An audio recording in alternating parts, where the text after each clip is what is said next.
Yo, this is Rick Mahorn, the bad boy, giving a shout out to my man Drew, Detroit Drew.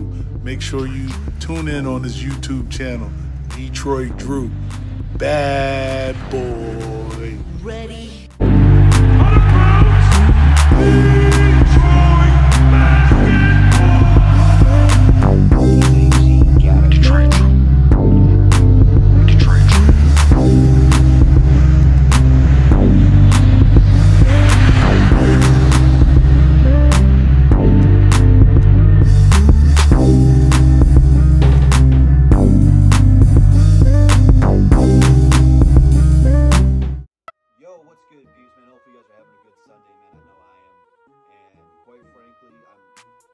Forward to the draft. I'm not that down on it. But before we hop into it, man, happy birthday, Kobe, man. We love you. We miss you, man. I hope you're up right there watching NBA playoffs right now, having a good time, man. We miss you. It still doesn't seem real to me. So, Kobe, man, we miss you. I don't know what else to say. Still doesn't seem real. But anyway, back to more positive things, man. Pistons will be drafting at 7. You know, there's mock drafts going out left and right now, and they're kind of all over the place on where people are going to be, where people will fall. And I think the best bet for the Detroit Pistons is hoping that Killian will fall to 7. Now, I don't know exactly where you guys will rank him on the board, but if he's there at 7, it's a no-brainer from me. I think that, you know, in a couple years, he'll be a really solid player. And I think that's just kind of what it is at right now, that right now, I don't know how much of an impact he'll make for us, but he's got the skill set. I believe he's only like 18 or 19 right now, but this guy's got all the talents to be a good point guard for us. I think that the real problem for us right now is Chicago is ahead of us, and they might be looking to take him. So I think he's available at 7. We should be considerably lucky.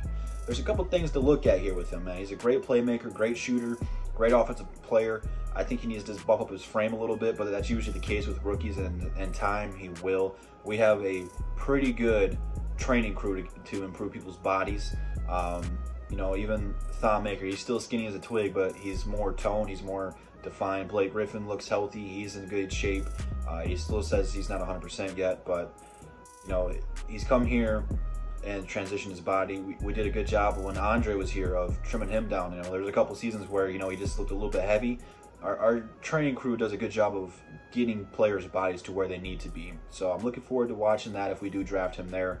But chemistry, there's a couple things I'm looking at here. For one, him and Sekou Doumbouya are like BFFs. I think that having 2 young people that you're looking to build around who are already great friends goes a long way into building our future. So I'm very much looking forward to seeing that if that happens. But the other one, Derrick Rose. Coming to the NBA from a Euro League or a foreign league, I believe, did he play in the Australian League? I don't remember which one it was. It's wherever Sekou played. I think so. It's probably the French League. So, coming over from there and playing here in the NBA is night and day different. It's 2 different styles of basketball, and usually players either come over and dominate, or it takes them a couple years. Usually with foreign players, it takes them a year or 2 to fully get it. But then you look at Luka, it comes over here and from day one, just been killing it. So Derrick Rose is going to be a role model for him for year number 1. I think that's going to be huge for his development if he comes to Detroit. And then Dwayne Casey gets to mold his point guard for the future. Dwayne Casey does a good job of molding point guards. Look at Toronto right now. He took Kyle Lowry, made him into a all-star, and then he had Van Vliet, and now Van Vliet's balling. I'm sure some of that's Nick Nurse too, but he was there and he drafted those guys. He was there and he helped develop those guys. So if we go ahead and draft Killian, it will be Dwayne Casey's turn to prove to people that he is the guy that, you know, grooms these guys. So I'm looking forward to the draft. I hope Killian's there. He should be the Pistons' #1 priority and #1 target going in at 7, unless we're looking to trade up or trade down with what we're doing with the pick. I can't tell you. Until Troy Weaver or Casey comes out and say we're looking to move up, we're looking to move down, I don't think we'll move down. I think if anything, we'll move up, but I think we'll wait to see what's going to happen. Hopefully Chicago does not take him, but I'm very much looking forward to having a shot at drafting Killian Hayes, because in a couple of years, like I said, I think he'll be a solid point guard. I don't know what his ceiling will be. I don't know how good he will become, but he will get better and develop at a nice rate. I really do believe that. I think that, you know, this could be a blessing in disguise.